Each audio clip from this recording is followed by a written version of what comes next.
começando. Então, problema de transportes é só em que pé que a gente está, né? Então, a matéria da P2 de vocês, ela é um pouquinho maior que a matéria da P1.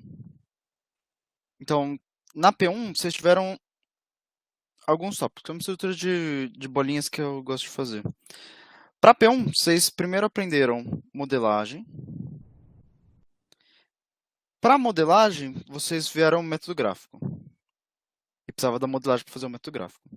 Depois de ter o método gráfico, vocês tinham a base do que a gente chamava de simplex. O simplex de uma fase. Aí ele foi complicando e vocês viram o simplex de duas fases. Quando ele começa a complicar um pouco mais, vocês viram análise de sensibilidade. E a análise de sensibilidade levava ao dual simplex. E o dual simplex e tudo isso daqui servia para uma matéria da P2, que a gente vai fazer, que é a programação linear inteira, né?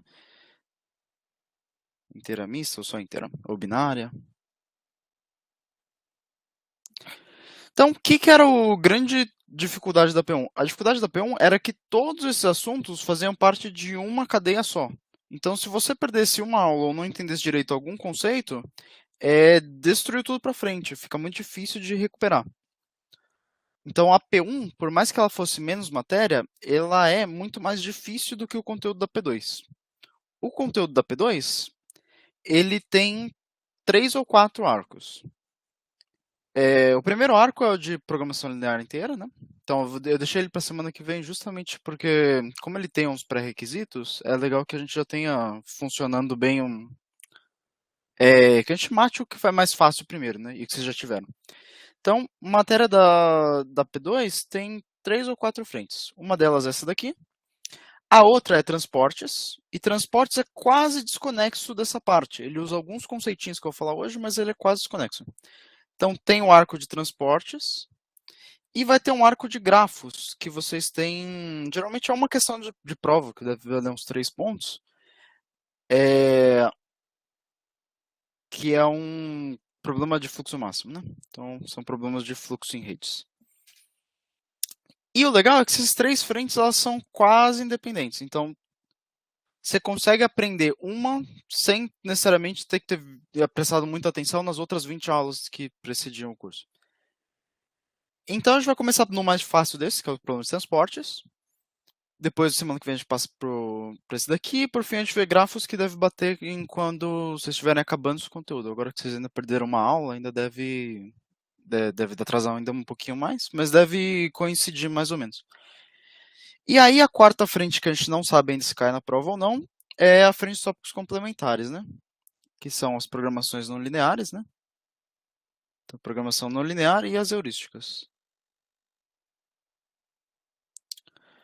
Aí, a princípio, isso aqui, eu não sei se vai cair na prova, mas a princípio eu não vou tratar nessas 3 semanas isso daqui. Se for cair na prova, e se tiverem dúvida, aí trago no próprio dia da prova, a gente tem monitorear antes, né? Aí combina os horários para dar tempo da gente almoçar.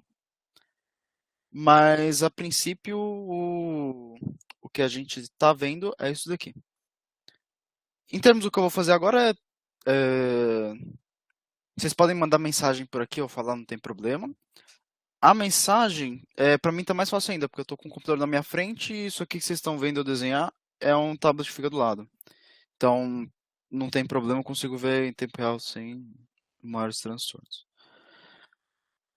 Então, vamos começar a parte de problemas de transporte. O problema de transporte, ele faz muito mais sentido na vida real do que nesses esquemas que a gente tem de bolinha com mandar coisas de um lugar para o outro. E uma analogia legal para a gente ter, vamos pensar em cada lugar sendo um país. Então, cada um desses ABC são países.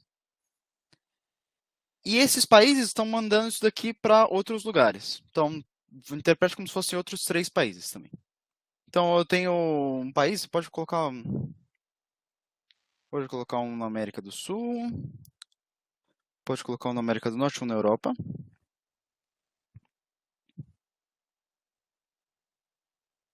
E tem que mandar países para, sei lá, tem que mandar para algum país da África, algum país da Ásia e tem que mandar lá para cima na Antártida também. É natural que, devido à distância que cada país está do outro, é natural que mudem os preços, que é uma coisa que a gente geralmente não entende quando a gente não para pensar que é assim. Putz, faz sentido o mesmo produto ir mais caro de um lugar para o outro. Faz sentido ter uma diferença de custo? E aí a anotação que eu vou usar é a mesma anotação da Débora, que eu acho que é a mesma anotação. Essa aqui já é mais padrão, tem um pessoal colocando à direita, mas o que a gente vai fazer é que toda vez que a gente tiver que colocar de um lado para o outro, eu vou colocar um custo aqui. Então aqui C1, C2, C3, etc. Mas eu vou colocar os custos aqui. E faz sentido. Então, a América do Sul, da África, eu vou ter que pegar o Oceano Atlântico inteiro. Mas ainda assim, deve ser mais perto do que eu mandar da América do Norte para a África. Então, faz sentido que se da América para o Sul para a África custar, sei lá, 5, faz sentido que daqui para a África custe 7. Faz sentido que custe mais caro. E aí a primeira coisa lógica, o que vou tentar passar hoje são a gente pegar todos os pontos em que a gente se perde na matéria e tentar ir vendo aos poucos. Então, todo o custo desse daqui, porque toda vez que a gente coloca aqueles somatórios, I e J, começa a ficar abstrato e a gente vai perdendo entendimento. O número que está aqui representa o quanto eu estou mandando, no caso de um país da América do Sul, para um país na África. E aí, disso daqui, aqui vai ter o custo. Então, o custo tal do IJ é quanto eu estou mandando daqui para cá. Daí eu tenho uma tabelinha, faz sentido ser 3 por 3, porque eu posso mandar de qualquer lugar para qualquer outro lugar. Faz sentido eu ter essa diferença. Então, daqui eu penso que se essa distância aqui é menor que essa, faz sentido ter essa diferença de custo. E ao mesmo tempo, eu tenho uma diferença de disponibilidade. Faz sentido que. Imagina que é um produto que é etanol. Etanol aqui na América do Sul tem bastante. Então aqui eu posso ter 100 de etanol. Nos Estados Unidos tem bastante, tem o etanol de milho. E lá na Europa eu não tenho tanto etanol. Eles inclusive importam bastante. Então faz sentido ter uma diferença de disponibilidade. Também faz sentido, de acordo com a matriz energética dos países, ter uma diferença de quanto eles consomem. Então, eu posso ter um país na África que consuma bastante. Nesse caso dos 200 aqui, eu nem conseguiria satisfazer, né? Mas faz sentido eu ter uma diferença de oferta e demanda. Oferta e demanda, nesse nosso caso, eles geralmente vão aparecer aqui depois da tabela. Então, as ofertas vão aparecer nas linhas dos ofertantes. Então, tudo que é linha é ofertante. E tudo que é coluna são clientes, são pontos de demanda que a gente chama. Tem algumas coisas de notação, então tem gente que coloca um negativo para um, positivo para outro. Na nossa notação do Winston e da Débora, a gente coloca sempre o valor positivo. Só que a gente fica sempre ligado se o ponto é um ponto de demanda ou é um ponto de oferta. E a ideia toda é que esse problema esteja balanceado. Então a primeira coisa que a gente vai fazer um exercício de transportes com ele balanceado. Isso aqui é só um blá, tá? Não fiquem com. Isso aqui é só um blá, o exercício não tem nada a ver com isso aqui em si. Mas só para mostrar que por trás dessas tabelas, dessas bolas que a gente faz de um lado para o outro, tem um raciocínio por trás. E aí, por que isso aqui é um problema interessante de PO? Porque eu tenho vários jeitos de mandar as coisas de um lugar para o outro, né? Eu podia combinar que assim, eu vou sempre tentar mandar em escadinha, assim. Se eu mandar em escadinha assim, eu vou ter o menor número de clientes para mandar para um lugar. Se eu conseguir mandar tipo, só daqui para cá, só daqui para cá, só daqui para cá, fica mais fácil em termos de entendimento logístico, por exemplo. Às vezes eu não consigo por balanço de demanda e às vezes isso aí não compensa. Então eu posso tentar outras estratégias. Eu posso tentar fazer um via escadinha. Eu posso tentar fazer via um custo mínimo. Então tem várias pequenas estratégias que a gente tenta. E isso faz sentido porque alguma dessas, algum jeito de preencher vai ser o melhor jeito possível. Vai dar um menor custo. E aí entra a parte de PO. Então a parte de PO ela vem muito depois da parte de fazer sentido na vida real. Então, desses 10 minutinhos, que eu acho que são os mais importantes dessa 1 hora e tantão, 2 horas que a gente tiver de aula. é entender que isso aqui é para fazer sentido na vida real, antes de fazer sentido nessas tabelas. Por enquanto, tranquilo? Alguém alguma dúvida conceitual dessa parte ou suaves?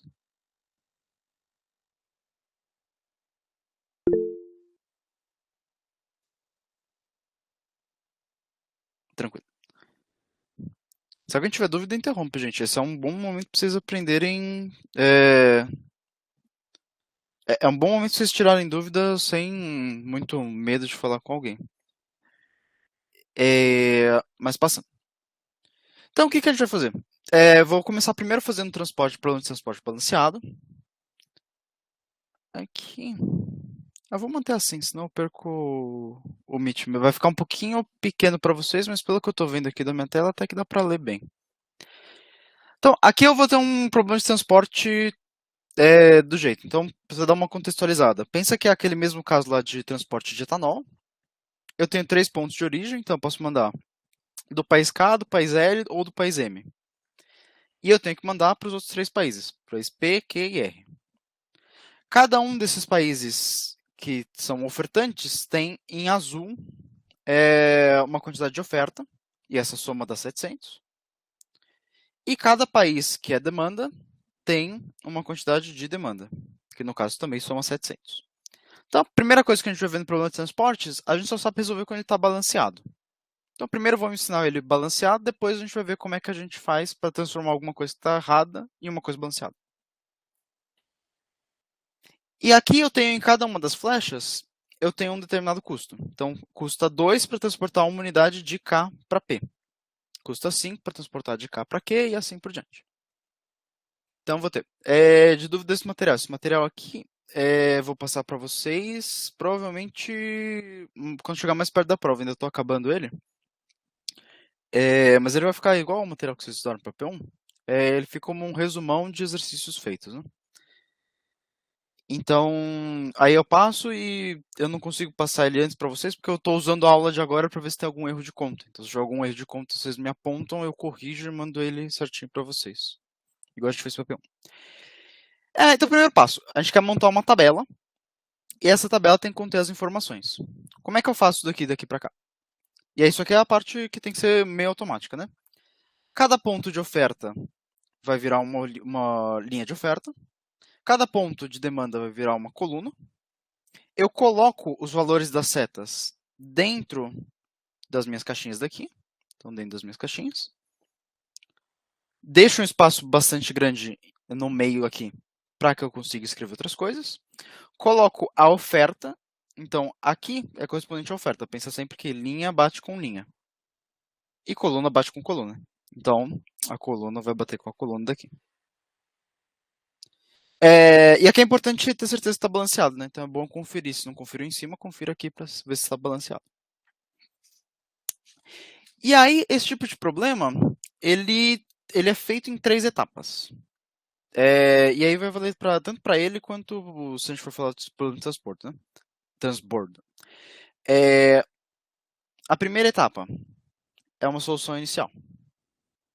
Então, lembrem do material da P1, do que vocês viram para P1, do simplex. Como é que eu fazia o simplex? Primeiro, eu fazia uma solução inicial, que no caso era colocar as variáveis artificiais para criar uma base artificial, colocar todos os jeitos para que eu tenha um começo. Geralmente ela começava em 0, né? Então aqui ela já não vai começar do 0, ela já vai começar de alguma coisa melhor do que isso. A segunda etapa é verificação de ótimo. E a terceira etapa é melhorar. Essa estrutura cíclica que a gente viu aqui, e aí o ciclo é feito assim, né? Essa primeira etapa a gente faz uma vez, e essas duas a gente vai ciclando até que a gente chegue no ótimo. É a mesma estrutura que a gente viu em todo o resto da matéria, né? Então a única parte que a gente vai usar de conceito de PO é essa. Eu vou começar de algum lugar, que eu sei que é possível, e eu vou querer melhorando. Então, isso aqui lembra muito o método simplex que a gente viu. Tanto que é o método simplex. Só que é uma versão do simplex muito mais forte. Se você fosse fazer o simplex aqui, pensa aqui. Nesse problema, quantas variáveis eu tenho? Eu vou ter essa multiplicação de variáveis, né? Eu vou ter 9 variáveis. E eu vou ter 6 restrições, porque eu tenho 6 pontos. Lembra quando a gente fazia o simplex? Quando a gente já tinha 3 restrições, a gente já fala um saco. E fala assim, putz, vai demorar pra caralho. Imagina agora que a gente teria 9 variáveis e 6 restrições. A gente vai ficar até amanhã fazendo isso aqui. Então, o problema de transportes e essa estrutura é um jeito muito mais rápido de fazer o mesmo simplex que a gente fazia, com algumas adaptações, para que a gente não fique para sempre tentando fazer isso daqui. E no caso, o computador também não. E aqui é a primeira vez, e eu acho que é a única no curso, que a gente está não passando problema para Max, mas fazendo problema de mim. Então, isso aqui tudo é um problema de mim. Por quê? Porque eu quero minimizar custo. Então, algumas coisas do nosso raciocínio vão inverter. Lembra quando a gente estava... quando a gente fazia o simplex, a gente queria que C barra fosse positivo, né? Se C barra fosse positivo, eu estava no ótimo. Porque o C barra representava o quanto eu estou ganhando por uma determinada variável não estar dentro da minha base. Então, se eu estivesse ganhando alguma coisa positiva para ela não estar dentro da base, seria legal. Neste caso, a gente está fazendo o contrário. A gente não está mais trabalhando... É o mesmo C barra, mas a gente vai trocar ele de nome só para facilitar o entendimento. A gente vai chamar de P, que é a penalidade. A penalidade vai ser justamente o quanto meu custo está se deteriorando. Então, nesse caso, a gente quer que o nosso P dê negativo. Se o nosso P dê negativo, isso aí é legal, porque significa que eu estou com uma penalidade negativa por aquela variável não estar na minha função. Então, a única coisa que muda do max para mim é esse raciocínio. Enquanto eu queria que C barra fosse positivo no simplex normal, no problema de max, num problema de mim, eu estou calculando a penalidade e eu quero que essa penalidade seja sempre negativa. Quando todo mundo for negativo, eu estou no meu ótimo. Então, o que a gente vai fazer aqui? Fazer essas 3 etapas aqui e depois complicar o problema. Então, vai ser basicamente isso aqui que a gente vai fazer. Perceba que o resumo de vocês ele vai ficando grande à medida que o tempo passa, né? Já tem 52 páginas. Legal. Então, primeira etapa, fazer a tabelinha. Essa parte aqui acho que é tranquilo. Dica para prova, pelo menos leve uma régua para isso aí ser mais rápido para vocês. Essa é uma prova que é um teste de tempo também. Então, vamos ver 3 jeitos da gente fazer esse jeito de obter a solução inicial. Aí, ali já vai estar pronto, eu vou tentar... Eu meio que já tinha esse material pronto, né? Mas como eu fazendo a lousa, como teve o treco da greve, às vezes fica até melhor para vocês, né? Mas como teve o treco da greve, vou fazendo um rascunho aqui.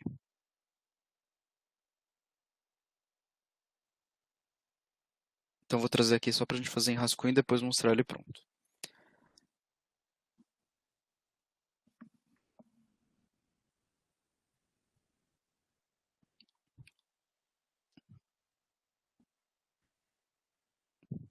Bacana. Tá.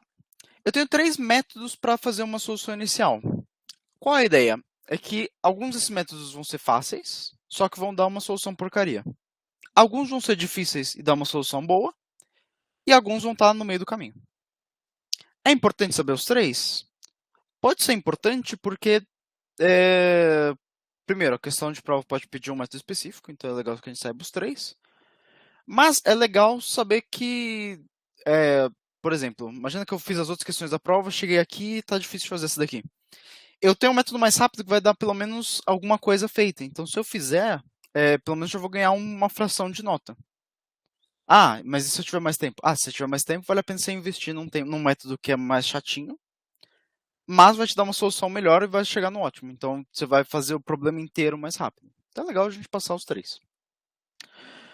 Primeiro método é o método que a gente chama de canto noroeste. E aí, a gente não tá mais acostumado também, mas é o método desse pedaço daqui. Isso aqui é o canto noroeste, que o pessoal chama. Que consiste em, eu vou preencher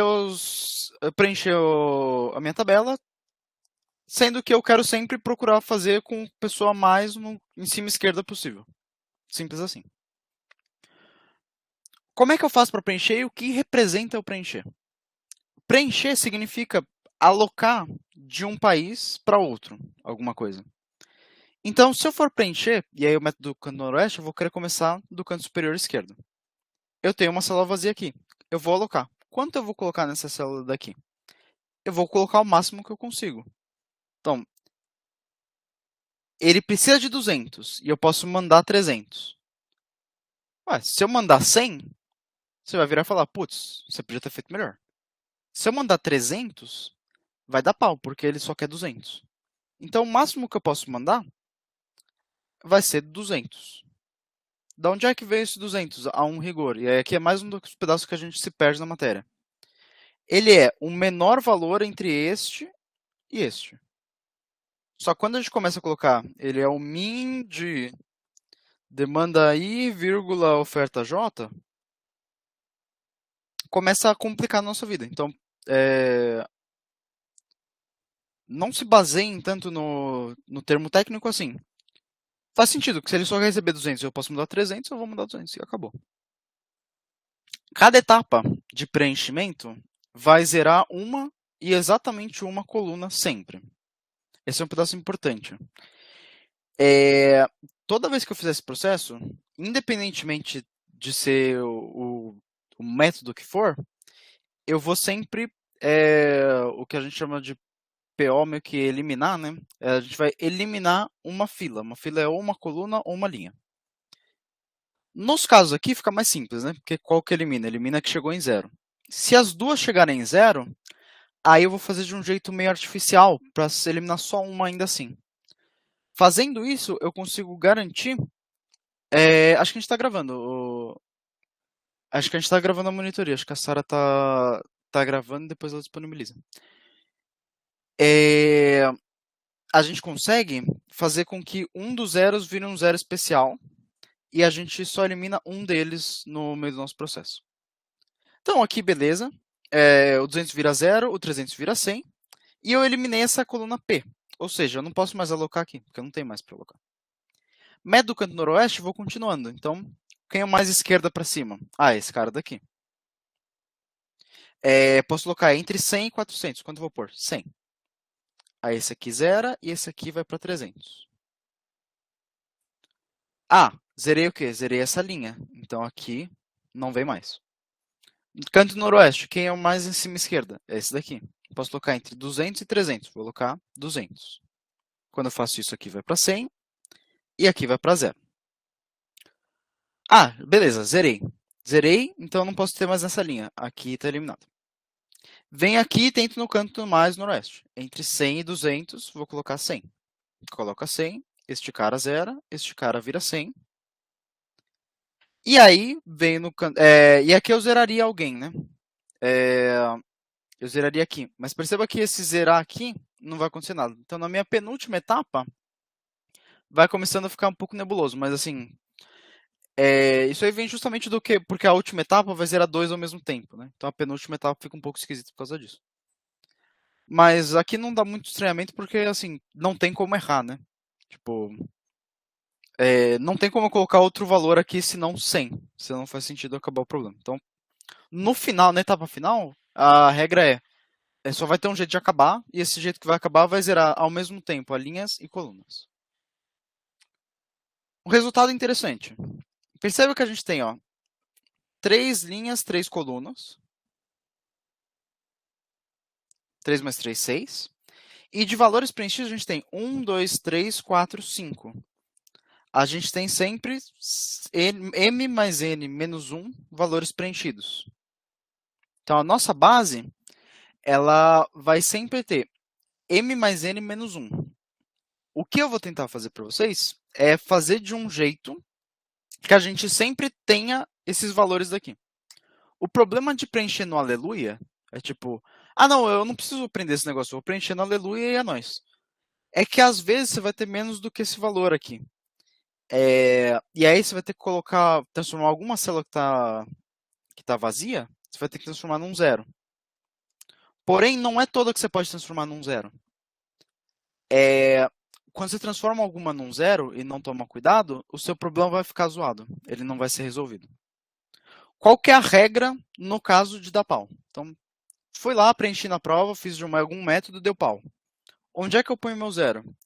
Você põe o seu zero em qualquer lugar, desde que ele não feche uma volta. O que é uma volta? Um loop. Respondendo a mesma pergunta do por que esse zero não serve. Uma volta é uma sequência de horizontais e verticais que ela só pode virar em células que estão preenchidas. Então, ela pode passar reto. Então, ela pode passar reto por alguma célula, mas ela só pode virar em uma célula preenchida.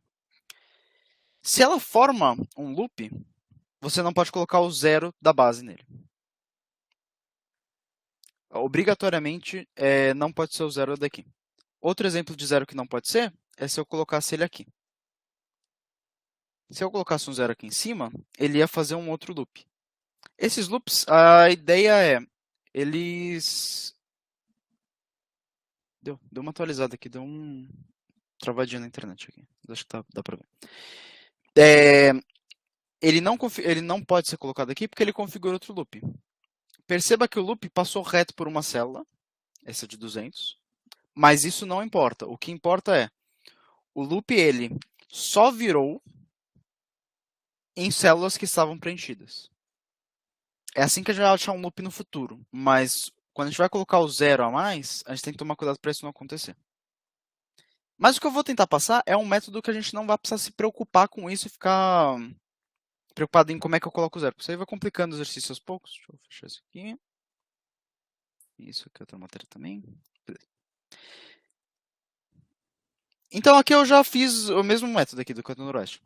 Aí, em título de quem estiver lendo o PDF depois, né? Método do Canto Noroeste. Para cada iteração, ir no canto noroeste, nas filas que não estão eliminadas, e a célula vai receber o mínimo entre os dois valores dali. A gente atualiza os valores da parte de baixo aqui, então atualiza os valores daqui e dali, e elimina apenas uma da fila. E aí tem o mesmo processo que a gente foi fazendo aqui, como o PDF é estático, eu não ia gravar um vídeo, né? Eu expliquei linha a linha que eu fui fazendo. Né? Então, quanto eu coloco e como é que eu elimino. E é perceber que é o tal do 5 na fase, né? Nosso segundo método, método do custo mínimo. Custo mínimo é o menor custo. Vou aqui só trazer de volta. Daqui eu vou dar um copy, tacar para cá, tacar um paste. Matriz do custo mínimo é um jeito que ele tenta melhorar, porque a solução no Canto Noroeste ela é meio porcaria. Por que ela é meio porcaria? Porque eu não olhei para o custo em nenhum momento, então eu usei um valor, por exemplo, eu mandei 100 de M para quê? E o custo é 8, é o segundo maior custo que eu tenho. Então, quando eu faço isso de um jeito esquisito, eu corro o risco de mandar de um jeito tosco. E aí também, o que vale? O que representa quando estou fazendo essas coisas? Representa que eu estou... Só um check de consistência, se faz sentido, né? O K tinha 300 para mandar, ele mandou 200 para um cara e 100 para um cara. Faz sentido. O R tinha que receber 100, ele recebeu 100 do M. Faz sentido.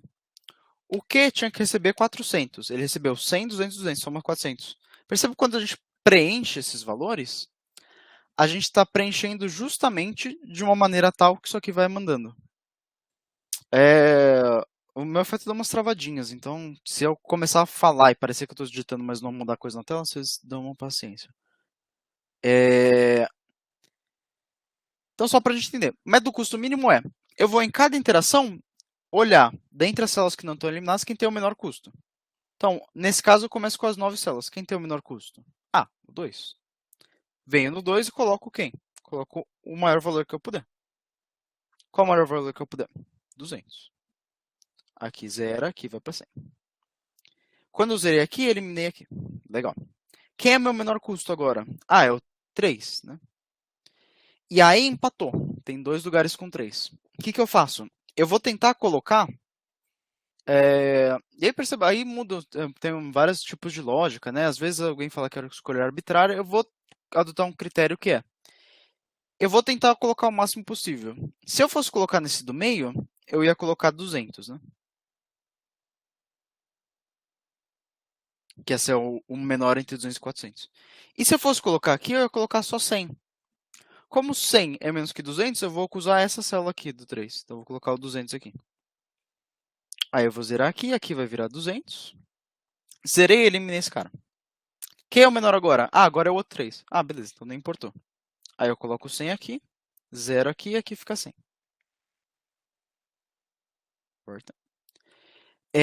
Chegou no 0, eliminei aqui. Quem é o menor? Ah, é o 5. Então, o 5 eu venho aqui e coloco. Vou colocar entre 200 e 100, 100. 100 zera para cá e vem o 100 aqui. Perceba que é a penúltima. A penúltima, eu não tenho ninguém para zerar, porque teoricamente estou zerando essa mesma linha aqui que já zerou. Então, eu não vou eliminar ninguém. Penúltima interação é diferente das outras. E a última é mais diferente ainda, porque eu só tenho 100 para mandar, 100 para mandar, vou mandar 100. Perceba que a solução deu a mesma da anterior. Deu a mesma coisa. Mas, o que é importante para a gente? A lógica é diferente e essa daqui tem uma tendência a me dar uma solução mais próximo do correto, do ótimo. Então, às vezes, eu vou me beneficiar de fazer via custo mínimo. E ainda assim é fácil, porque eu só fui olhando em cada iteração e fui vendo o menor valor. Então, 3, o 3, o 3. Aí foi o 5 e aí só sobrou 8. No caso, deu tanto faz, mas tem uma diferencinha. O terceiro método de início é um método mais rebuscado. Chama método de Vogel, o método dos arrependimentos de Vogel. Método noroeste, aqui método custo mínimo.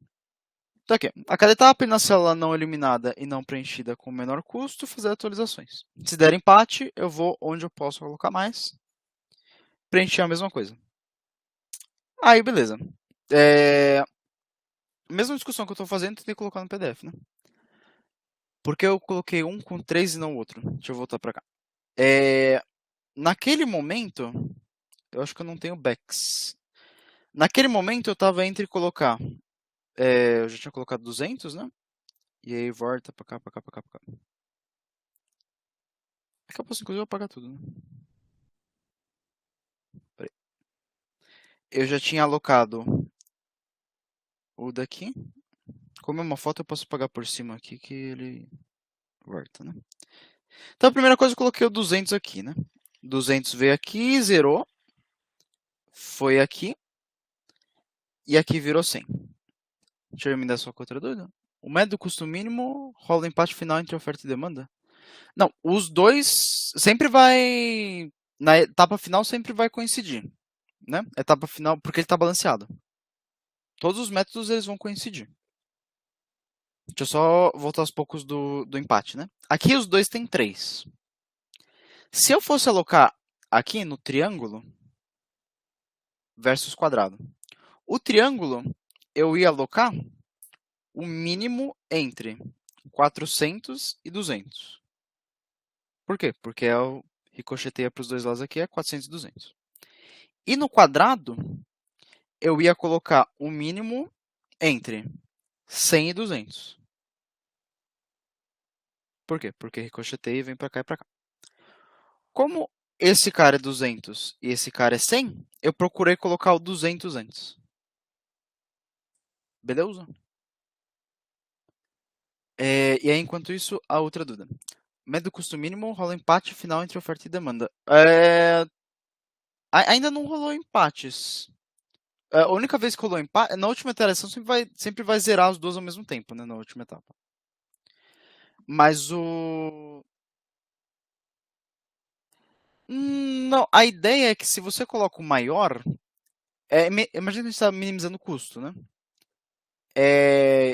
Imagina que... Pensa que é um videogame e você tem que mandar um monte de gente ou por uma rota ou pela outra. E as duas rotas são igualmente difíceis. Você vai pelo menos mandar mais e depois só vai aumentar, né? Porque depois que eu acabar com esses 3, meus custos só vão piorar.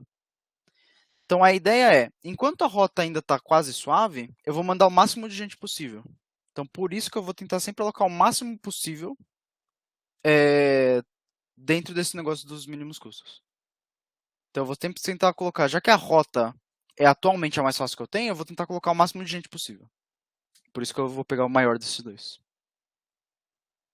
A rigor, isso aí não é garantia de que vai convergir mais rápido, mas é um critério, né? E aí, eu não entendi a parte do empate da oferta e demanda. O problema é que tá sempre balanceado, né? Então, na última etapa, a gente vai sempre bater um com o outro e eles vão zerar na última etapa. Vou passar aqui para a parte D do Vogel, só para a gente dar uma olhada. Essa é a parte mais complicadinha. Então, Cado Noroeste, método custo mínimo, e aqui o método de Vogel para a gente começar. O método de Vogel, ele vai adicionar sempre uma coluninha a mais. Então, ele vai colocar um conjunto de linhas a mais e um conjunto de colunas a mais. Porque a gente vai fazer um cálculo. O método do Vogel, ele se baseia em arrependimento. Como assim arrependimento? Ele se baseia em... Pensa na mesma ideia das fases de videogame que eu acabei de falar. Imagina que eu tenho uma rota aqui, atualmente a melhor, e depois dela eu vou ter uma rota toda complicada, com um monte de coisa, um monte de boss, coisa e tal. O método Vogel, ele tenta ver a diferença entre o quão vale mais a pena eu usar a rota fácil em comparação à outra rota possível, né? A opção 2. Então, para o Vogel, eu vou calcular sempre a diferença entre a minha rota atualmente, que é a melhor que eu posso fazer, e a minha opção B. E aí, se a diferença entre for, imagina que aqui é uma rota super fácil e a minha opção B é muito ruim. Se a minha opção B vai ser muito ruim, eu vou priorizar fazer essa rota o mais rápido possível. Só que, se a minha rota B for também suave, for um pouquinho mais, for a mesma rota com um obstáculo a mais, aí esse arrependimento não é tão alto. Aí esse arrependimento vai dar um valor baixo, então não vou priorizar ela por enquanto. Então ele se baseia muito nessa parte de eu querer priorizar a minha opção A em relação à minha opção B. Tá, beleza, Edu. Mas que demônios é opção A versus opção B? Em cada etapa, eu vou pegar as duas melhores opções, então os dois menores custos. E aí eu vou simplesmente fazer a subtração deles. Então, no meu começo aqui, eu vou fazer a parte aqui. Isso aqui já está preenchido. Perceba que vai dar a mesma resposta nos três, mas não é comum que dê sempre o mesmo resultado. Então, na minha etapa inicial, vou fazer para a linha K, por exemplo. Quais são minhas duas melhores opções? Minha rota A custa 2 e a minha opção B custa 5. Então, se eu não usar essa primeira rota, eu vou me arrepender 5 menos 2, vou me arrepender 3. Então, meu arrependimento é 3. Perceba que esse arrependimento, ele é grandinho, né? Então, inclusive, ele vai ser o que a gente vai começar. Mas, inclusive, acho que meu celular vai... meu celular vai apagar daqui a pouco e minha câmera tá no celular. Então, vocês vão perder o meu rosto aqui, mas vocês vão perder minha voz nem nada, beleza? Mas então, só a títulos. Se eu olhar na minha coluna Q, por exemplo, a minha melhor opção é 3 e minha segunda melhor opção é 5.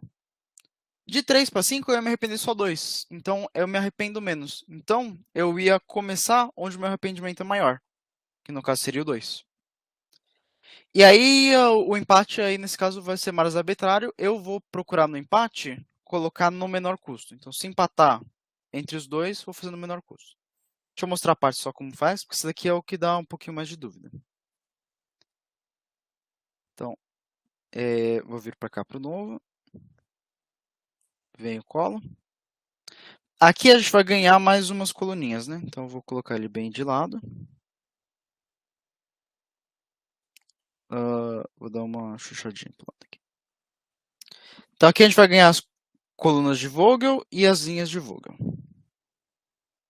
Na minha etapa inicial,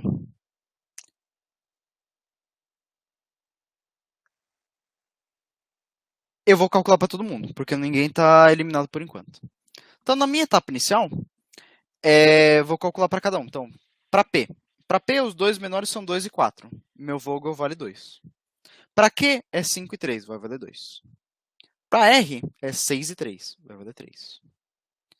Para K é 2 e 5, vai valer 3. Para L, é 3 e 6, vai valer 3. E para M, vai ser 3 e 4, vai valer 1. Perceba que aqui é meio que tanto faz, que as duas rotas são igualmente boas ou igualmente ruins. Então, o arrependimento de escolher uma e não a outra é menor. Venho daqui, eu vou escolher, desse caso, eu vou pegar um maior arrependimento. Vou pegar um dos meus 3. No caso, eu vou pegar o que corresponde a um menor custo global. E aí, qual que é a lógica? Eu vou pegar esse maior valor para determinar a linha, ou a coluna. Só que dentro da linha eu vou colocar no menor custo. Não faz sentido eu colocar no 5. Eu sempre vou colocar na minha opção A. Então, no meu caso aqui, eu vou pegar o 3. Quando eu peguei o 3, eu vou alocar o 3 me remete à linha K. Eu vou colocar na minha opção A da linha K. Minha opção A da linha K é o tal do 2 ali. Vou colocar o mesmo 200. Perceba, às vezes vai dar igual para os 3 métodos, mas não é tão usual. Esse método aqui ele é bem melhor. Ele vai convergir mais rapidamente. Venho aqui e zerei. Então eu vou eliminar para cá, para cá. Quando eu eliminei aqui, eu tenho que calcular os custos, né? Primeiro, não tenho mais custo para o P, porque o P acabou. Então aqui eu acabei de ganhar um X. Atualizo o meu custo para X. Em termos de prova, às vezes não é legal você riscar o seu número, porque senão vai ficar meio zoneado e você não vai mostrar seu raciocínio. Então, se você errar em algum pedaço, vai ser mais difícil de você mostrar. Querido avaliador, bom dia, eu fiz certo e errei conta. Se você apagou a conta, não dá para confirmar isso. Então, Eduardo, talvez fazer um. Diga. eu não entendi por que que pegou o 2 na parte de baixo. O, Entendi esse o 2 daqui, 3. né? É, Esse 2 aqui é porque o Vogel ele tá calculando os arrependimentos, certo? Quando eu eliminei o certo. P aqui, eu não tenho mais escolha na minha coluna P.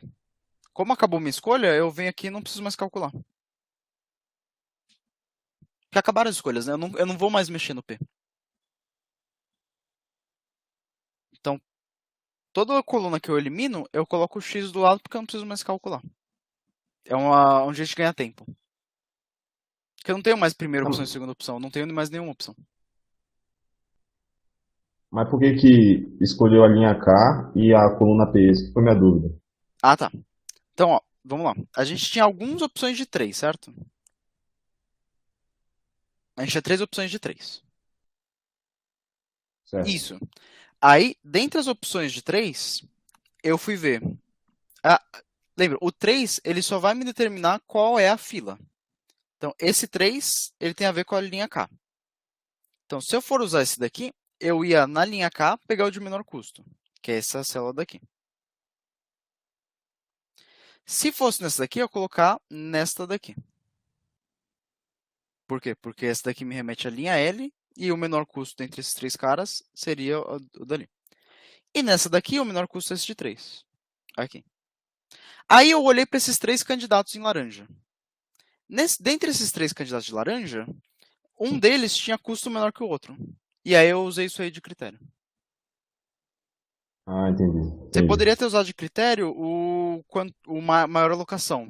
Aí ia ser alguma outra coisa também. É, geralmente, quando empata, acredito eu que a escolha seja livre. Mas eu vou adotar isso aqui como critério porque é o que eu venho fazendo em outras disciplinas. É, então, eu acho que pelo menos ele tem uma justificativa do porquê. A ideia é o quê? É que isso aqui vai te dar. Mesmo que a escolha seja arbitrária, já vai te dar uma opção melhor. Como isso aqui não é garantia de máximo, ele só vai estar te empurrando mais para frente. Mas você ainda vai ter que ajeitar depois. Então, é meio que tanto faz, mas eu tentei usar isso aí como critério para deixar mais exato o tanto faz. Entendi, Beleza? obrigado. E aí, Como Ô, eu zerei Eduardo, um pedaço... uma dúvida. Diga. Nessa linha K, você chegou no Vogel igual a 3, você fez acho que o 5 menos 2, né? Por que você não fez, sei lá, 9 menos 2? Você tem que escolher o menor? Que sempre eu estou fazendo entre minha opção A e minha opção B. Minha opção... Imagina que são minhas melhores opções, né? São ranqueadas. O menor é 2 e o segundo menor é 5. Ah, tá bom. Entendi. Eu comparo a opção A com a opção B. Inclusive, Beleza. agora, complementando a dúvida, a gente vai recalcular. Por quê? Se eu zerei essas duas opções do 4 e 7, eu tenho que recalcular todo mundo aqui. Porque agora, eu não tenho mais esse 2, certo? Então, agora minhas opções são 5 e 9. Então, se eu tenho 5 e 9 de opção A e opção B, o meu custo de Vogel vai virar 9 menos 5, 4. Ele acabou de atualizar para cima. Em contrapartida, esse daqui atualizou de 3 para 3 ainda assim. Não mudou, mas é importante calcular. E aqui foi de 4 para 3 para 8 para 3, virou de 1 para 5. Perceba como ele não era prioridade antes, agora ele é. Agora ele virou maior. Então a gente vai nele. A gente vai a cada etapa, o que a gente vai fazer no método de Vogel? Calcula todos os custos e escolhe o lugar para pôr. Como é que calcula os custos? É entre a opção A e a opção B. A opção A é o melhor da fila. A opção B é o segundo menor da fila. Vou no meu maior Vogel, desempates escolho arbitrário, ou desempates escolho algum critério, e aloco tudo no menor custo, na opção A. Quando eu faço isso, eu vou atualizar minhas demandas, igual a gente fez em todas as etapas, e vou zerar uma das filas, né? Eliminar exatamente uma das filas. Quando eu eliminei essa fila, deixa eu só tirar esse truque. Quando eu eliminei uma das minhas filas, eu vou primeiro zerar um dos custos, não preciso mais calcular, que no caso foi esse X daqui, e vou recalcular. Aí tem umas regras, né? Tipo, vocês podem decorar ou na hora vai fazer sentido, né? Mas se eu zerei uma coluna, eu vou ter que calcular o Vogel das linhas, né? Porque em coluna interfere na linha e a linha interfere na coluna. Então, quando deu pau nessa coluna, eu vou ter que calcular para todas as linhas. E aí eu vou fazendo isso assim, seguindo. Vou fazer mais umas etapas e aí vocês vejam se fazem sentido com o que eu for falando e depois, quando eu acabar, ver se tem alguma dúvida. Beleza? Próxima etapa. Olho para os meus custos, qual é o maior? 5. 5 é o maior. Então, na linha do 5, que é a linha M, eu venho e aloco no opção A. A opção A, no caso, é o 3. Quanto eu aloco? 100. Porque é entre 100 e 200. Atualizo. E aí zerei o meu R. Se eu zerei o meu R, não preciso mais calcular o custo do R, porque ele está zerado. E preciso calcular o custo de todo mundo. Se eu zerei uma coluna, preciso calcular o das linhas. Aqui rola uma coisa esquisita. Porque aqui eu não tenho dois valores. Né? Eu tenho o 5 e o 5, o 3 e o 3 e o 8 e o 8. Eu não tenho dois valores para comparar. Se eu olhar para a linha K. Então, quando isso acontece, eu vou colocar um asterisco. Esse asterisco significa eu não consigo calcular. Não existem dois valores. E esse asterisco, ele vai geralmente perder entre ter ele e outro valor. Então a gente vai agora a gente olha x, asterisco, asterisco, asterisco e 2. O maior valor é 2. Então, baseado neste 2, venho aqui e aloco na opção A. A opção A é o 3 daqui. Aloco quanto? 200. Aqui vai para 0, aqui vai para 200. Quando isso aconteceu aqui, eu vou zerar esta coluna. Mas ela já estava pseudo-zerada, né? Estavam zeradas as linhas adjacentes. Mas tudo bem. Então, quando eu zerei esse daqui, esse asterisco virou x. Mesmo raciocínio. Perceba que às vezes vai ficar meio esquisito. Tipo, eu vou eliminar uma coisa que já está eliminada, mais ou menos. Então vai fazer um pouquinho de bug na cabeça, mas é a troca de eu não ter que me preocupar com colocar aquele zero artificial depois. Então, para eu não ter que me preocupar com o zero artificial depois, eu vou fazer umas coisas que vão dar um pequeno nó na cabeça, mas é bem pequeno mesmo. Porque geralmente quando chega no final, você não tem mais opção, né? Aqui dá pra ver de cara que você não vai ter opção, né? Esse 2 você calcula e recalcula para 3, né? Que agora só tem dois valores, 8 e 5. Vejo, qual o número mais legal? É o maior, é o 3. Então eu vou alocar na primeira opção. Qual é a primeira opção? O 5. Vou alocar entre 200 e 100, vou alocar esse aqui 0, esse aqui vai sobrar 100.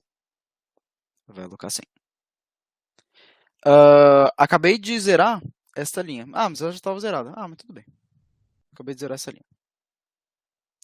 Então, aqui vai virar x. E aqui vai virar asterisco, né? Porque aqui eu só vou ter um valor agora. Na minha última etapa, eu vou ter 2 asteriscos, né? E aí eu venho aqui e preencho. Perceba que o 100 vai virar 0 e o 100 vai virar 0. E que deu a mesma solução das outras vezes. Né? Mas é um método um pouquinho mais difícil, mas ele tem uma tendência a chegar mais perto do ótimo. Aqui, como eu fiz um exemplo justamente para dar a mesma coisa nos 3, né? Então, era para, independente do método que você faça na primeira etapa, na hora de estudar, você vai fazer a segunda etapa junto com o pessoal. Então, beleza. O método de Vogel ele é a parte mais complicadinha daqui.